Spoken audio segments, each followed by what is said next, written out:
அந்த அர்ச்சகர் வழக்கம் போல் அன்றும் திகைத்தார். அவரது பக்தி மனம் பதறியது.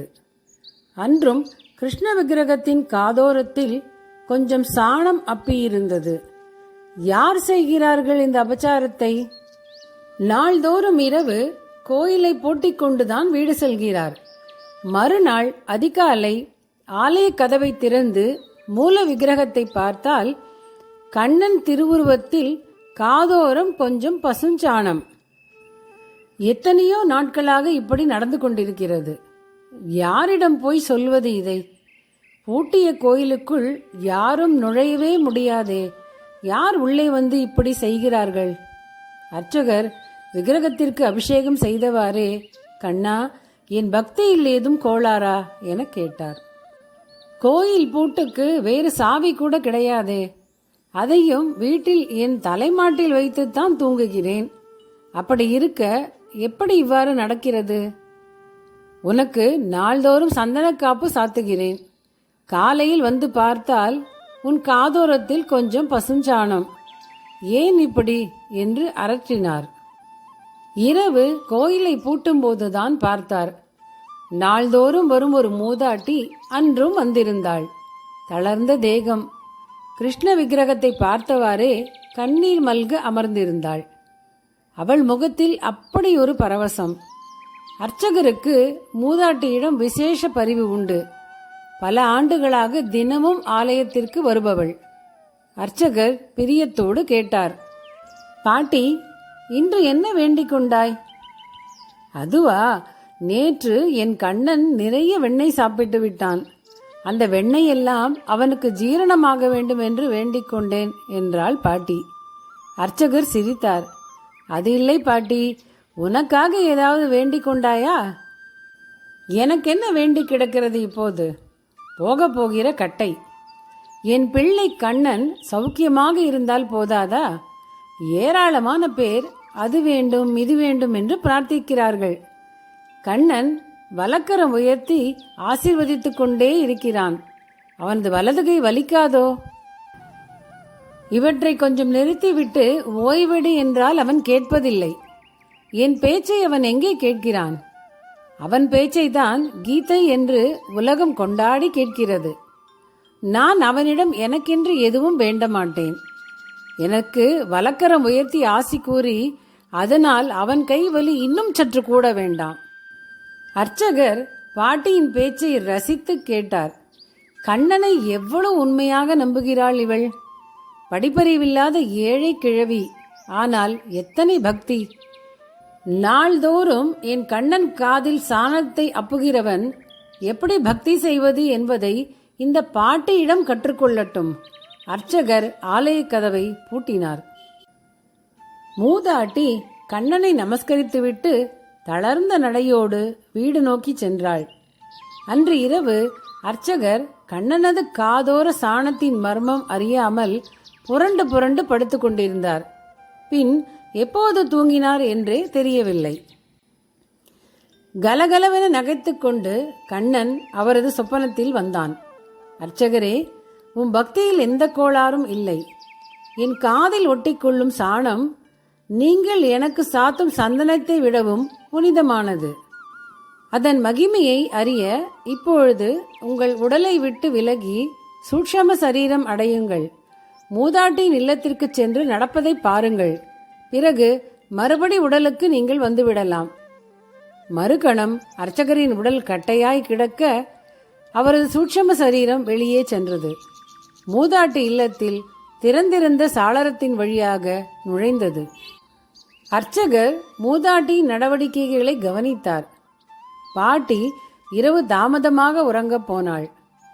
அதற்கு முன் ஸ்லோகங்களை சொல்லிக்கொண்டே அடுப்பை சாணத்தால் மெழுகினாள். மெழுகிய பின்னரும் கொஞ்சம் சாணம் அவள் கரத்தில் எஞ்சியிருந்தது. சர்வம் கிருஷ்ணார்ப்பணம் என்று மனப்பூர்வமாக வாய்விட்டு சொன்ன அவள் சாணத் துணுக்கை சாளரத்தின் வழியே வீசினாள். என்ன ஆச்சரியம்! அர்ச்சகரின் சூட்சம சரீரம் பார்த்து கொண்டிருக்கும் போதே சாணம் பூட்டிய கோயிலின் உள்ளே புகுந்து கண்ணன் காதில் ஒட்டிக்கொண்டது. நன்கு உறங்கிய அவள் அதிகாலையில் மெல்ல கண் விழித்தாள். கண்ணா, நீ நன்றாக தூங்கினாயா? நேற்று குளிர் அதிகம், போர்வை போர்த்தி கொண்டுதானே தூங்கினாய் என்றவாறே தன் பாயையும் போர்வையையும் மடித்து வைத்தாள். வாய் கொப்பளித்து முகத்தை அலம்பிக் கொண்டு வந்தாள். தண்ணீர் இன்று குளிர்ச்சியாக இருக்கிறது கண்ணா, உடம்புக்கு ஆகாது. நீ வெதுவெதுப்பான நீரில் முகம் கழுவிக்கொள்.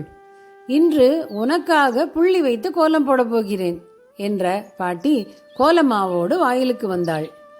ஒவ்வொரு புள்ளி வைக்கும் போதும் கிருஷ்ணா, முகுந்தா, முராரே என்று கண்ணன் திருநாமங்களை சொல்லிக்கொண்டே புள்ளி வைத்தாள்.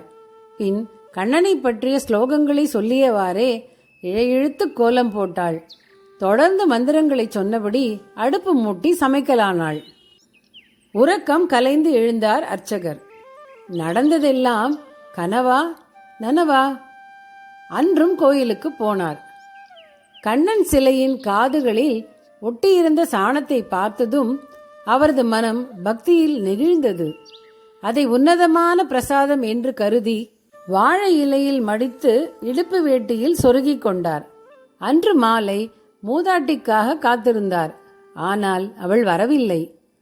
அன்று இரவும் அவர் சொப்பனத்தில் கண்ணன் வந்தான். அர்ச்சகரே, நீங்கள் எடுத்து வந்த சாணம் உன்னதமான பிரசாதம். ஜாக்கிரதையாக வைத்துக் கொள்ளுங்கள், இனி அது கிடைக்காது.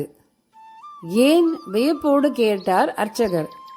நாளை அவள் ஆன்மா என்னை வந்து சேருகிறது. இன்று அவளுக்கு உடல் நலம் இல்லை, அதனால்தான் அவள் கோயிலுக்கு வரவில்லை. நாளை அதிகாலையில் கோயிலுக்கு வருவதற்கும் முன்பாக நீங்கள் அவள் இல்லம் செல்லுங்கள். அங்கே மக்கள் கூடியிருப்பார்கள். மற்றவர்களுக்கு தெரியாத சில காட்சிகள் உங்களுக்கு மட்டும் தெரியும். சுயநலமின்றி தாய்ப்பாசத்தோடு என்னை நேசித்த அவள் பக்தியின் பெருமையை நாளை முழுமையாக புரிந்து கொள்வீர்கள். அர்ச்சகர் திடுக்கிட்டு எழுந்தார். அதன்பின் உறக்கம் பிடிக்கவில்லை. மறுநாள் காலை மூதாட்டியின் இல்லத்திற்கு விரைந்தார். கூடியிருந்த மக்களை விலக்கியவாறு உள்ளே சென்றார். பாயில் அவள் உடல் கிடத்தப்பட்டிருந்தது. அவள் ஆன்மா அப்போதுதான் உடலை விட்டு பிரிந்திருந்தது. அந்த ஆன்மாவை அழைத்துச் செல்ல விண்ணிலிருந்து புஷ்பக விமானம் வருவது அவர் கண்ணுக்கு மட்டுமே தெரிந்தது. கிழவியின் ஆன்மா பேசிய பேச்சை அவர் கேட்டார். இந்த புஷ்பக விமான அந்தஸ்தெல்லாம் ஏழை கிழவியான எனக்கு எதற்கு? என் பிள்ளை கண்ணனை எப்போதும் பார்த்து கொண்டிருந்தால் அதுவே போதும் எனக்கு. மூதாட்டியின் சுயநலமற்ற பக்தியின் முன் மூதாட்டியின் ஆன்மாவை தேடி கண்ணனே வந்தான். என் தாயல்லவா நீ? எப்போதும் நீ சொல்வதை கேட்டு அதன்படி நான் நடக்க வேண்டுமே என்ற கண்ணன் அந்த ஆன்மாவை 2 குண்டலங்களாக்கி தன் செவிகளில் அணிந்து கொண்டான். குண்டலங்கள் தாய்ப்பாசத்தோடு அவன் செவிகளில் பேசத் தொடங்கின. அர்ச்சகர் தம் இல்லத்திற்கு சென்று குளித்துவிட்டு அவசர அவசரமாக கோயிலுக்கு சென்றார். கண்ணன் விக்கிரகத்தை வியப்போடு பார்த்தார். எந்த இடத்தில் சாணித்துணுக்கு நாள்தோறும் இருக்குமோ அந்த இடத்தில் இப்போது 2 காதுகளிலும் 2 அழகிய குண்டலங்கள் தென்பட்டன.